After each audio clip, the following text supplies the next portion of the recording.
ଭକ୍ତିପୂତ ପ୍ରଣାମ ଜଣାଉଛି ଏବଂ ମୋ ସାମ୍ନାରେ ବସିଥିବା ମୋର ଛୋଟ ବଡ଼ ଭାଇ ଭଉଣୀମାନଙ୍କୁ ଆଜିର ପବିତ୍ର ମହାସଭାକୁ ହୃଦୟର ସହ ଅଭିନନ୍ଦନ ଜଣାଉଛି।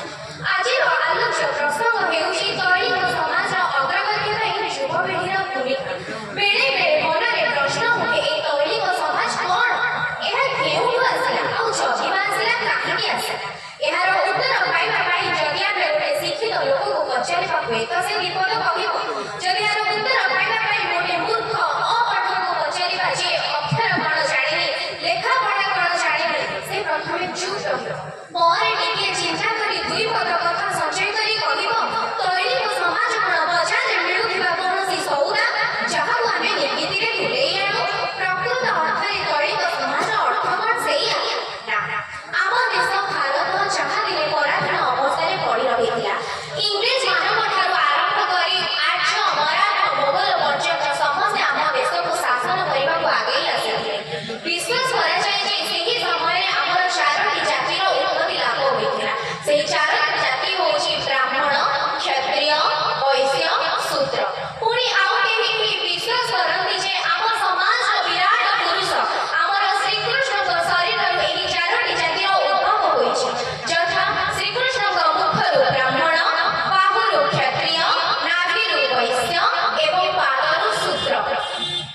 ଏହି ଚାରୋଟି ଜାତି ଖାଲି ଶ୍ରୀକୃଷ୍ଣଙ୍କ ଶରୀରର ଉତ୍ପତ୍ତି ଲାଭ କରିଥିଲେ ତାହା ନୁହେଁ, ଗୁଣ ଓ କର୍ମ ଅନୁସାରେ ମଧ୍ୟ ତାକୁ ଭାଗ ଭାଗ କରି ଦିଆଯାଇଥିଲା।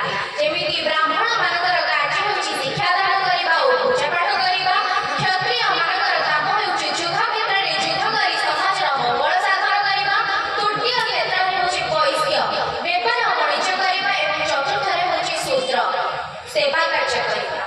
ଆମର ଏହି ଦୈନିକ ମହାସଭା ବୈଶ୍ୟ ଜାତିର ଅନ୍ତର୍ଭୁକ୍ତ। The word teli is derived from a Sanskrit root ତୈଳିକ which means oil. ତୈଳିକ ସମାଜ କହିଲେ ସେହି ସମାଜକୁ ବୁଝାଏ ଯେଉଁ ସମାଜରେ ଲୋକମାନେ ତେଲ ଉତ୍ପାଦନ କରିବା, ତେଲ ବିକ୍ରି କରିବା କାର୍ଯ୍ୟରେ ନିୟୋଜିତ ହୋଇଥାନ୍ତି। କେବଳ ଯେ ତେଲ ଉତ୍ପାଦନ କରିବା ବିକ୍ରି କରିବା ତାହା ନୁହେଁ, ଏହି ସମାଜ ଆମକୁ ପର୍ବପର୍ବାଣି, କର୍ମଠତା, ସଚ୍ଚୋଟତା, ଭାଇ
ଶେଷରେ